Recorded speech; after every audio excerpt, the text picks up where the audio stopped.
Howdy folks, and welcome back to World of Tanks with the mighty Jingles. And we have a reasonably interesting battle for you today.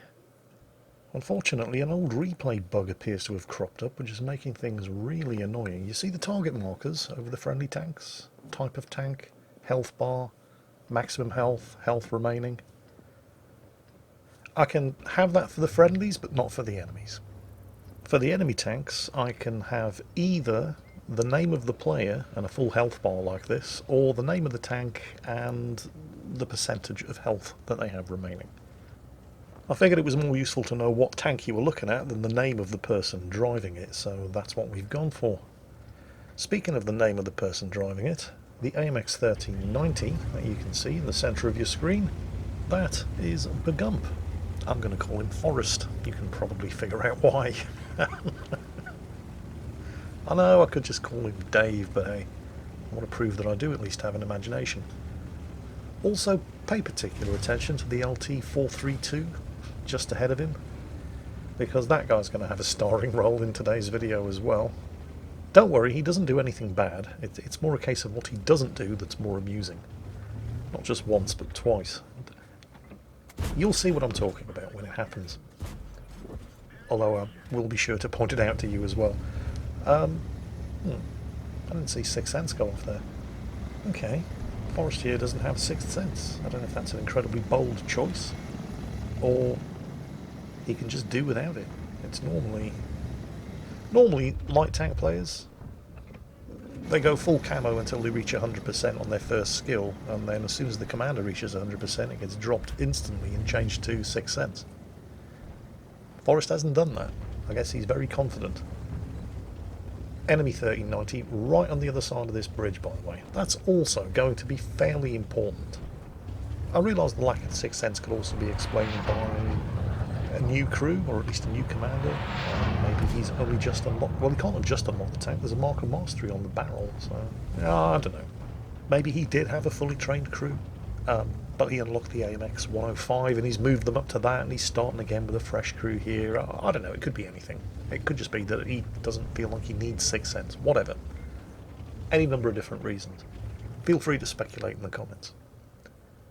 Something else that's probably worth pointing out, you'll notice every time he manoeuvres into position to fire, he reverses up the slope.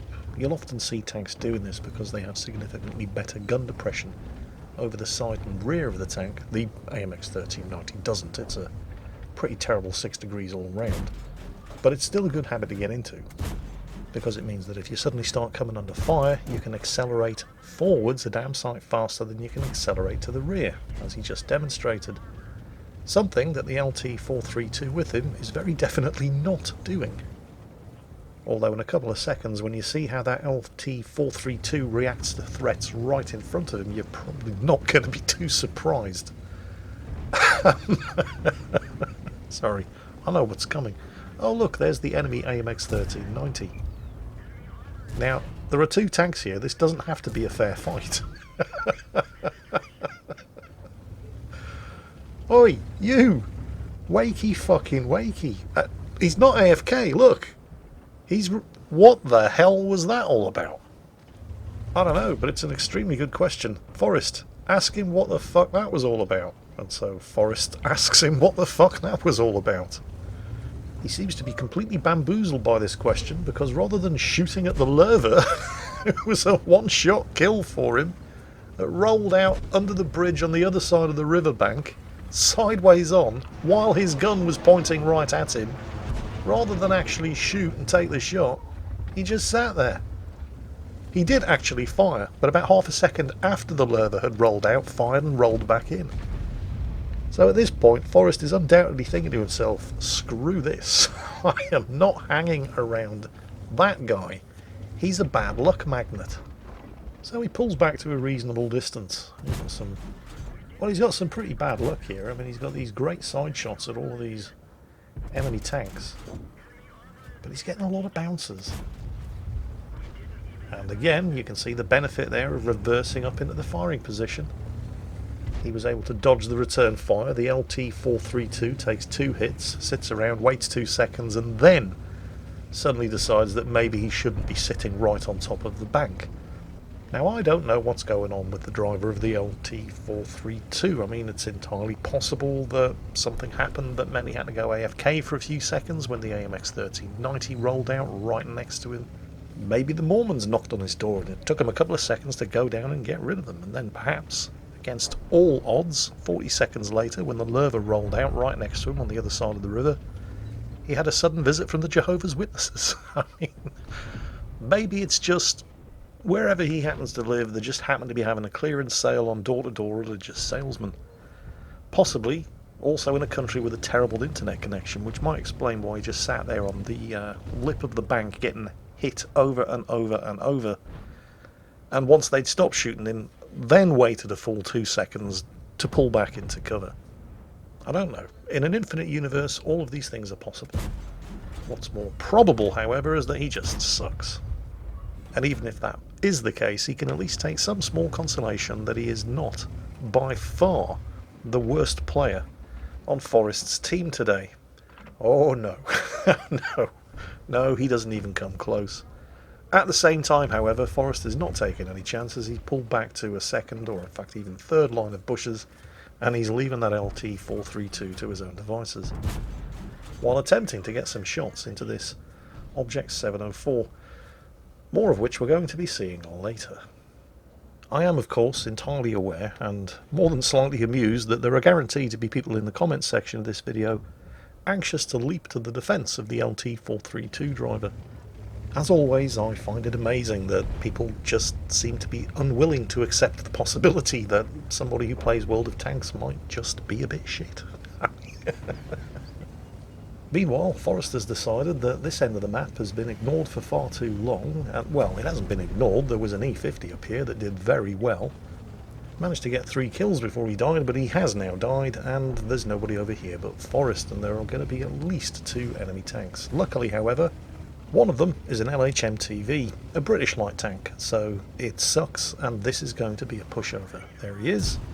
Just look at how one-sided this is. Remember, Forrest was on half health when this encounter began. The LHMTV was on full health. He's managed to get off 2 shots. Somebody takes a pot shot at Forrest, which just misses. The LHMTV is about to fire his 3rd shot, but Forrest manages to... There, did you hear the 3rd shot? Yeah.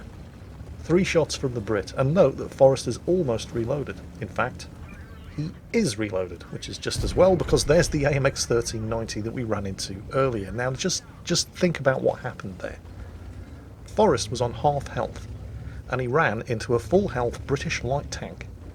Forrest had emptied his clip into that Brit before he could fire his 2nd shot. I mean, okay, that's not surprising, he is an autoloader after all. But by the time the Brit had fired his 3rd shot, Forrest was already 80% of the way through the reload on his 2nd clip. And while the Brit would have only needed 1 more shot to finish Forrest off, Forrest was going to have reloaded his 2nd full clip before the Brit could fire that 4th shot.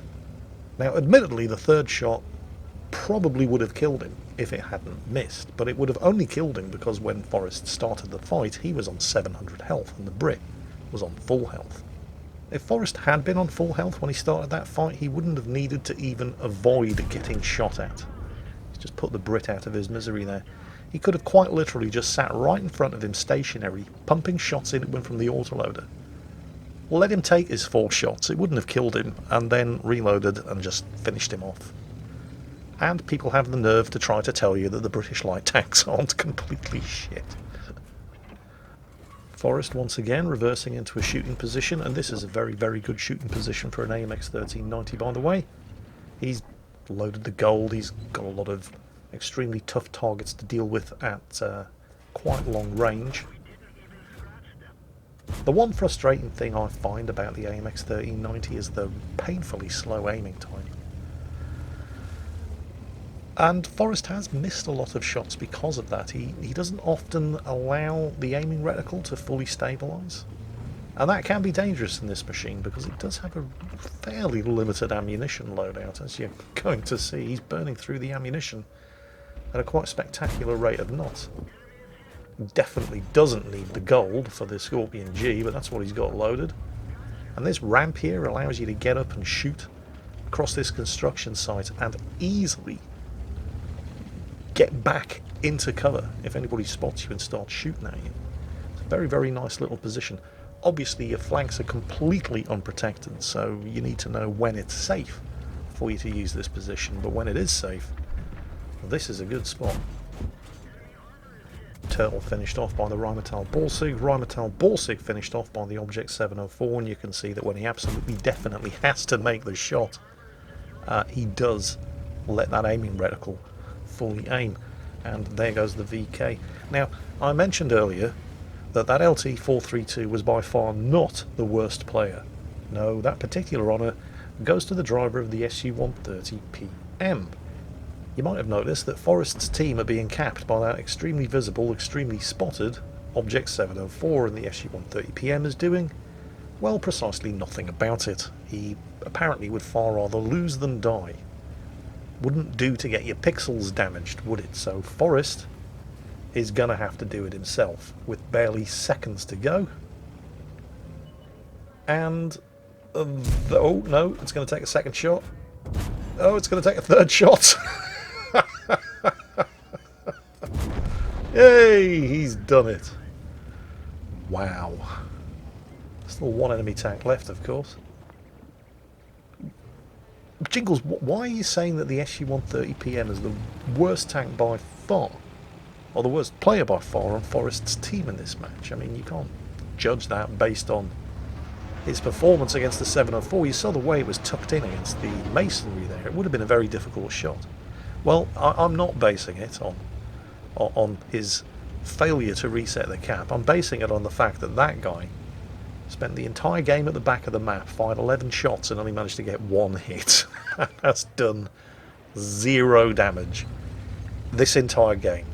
It takes a special kind of player to stay alive till the end of a battle in a game of World of Tanks in a Russian tank destroyer that has 243mm of penetration and 0.35 accuracy, and yet still manage to not do any damage whatsoever.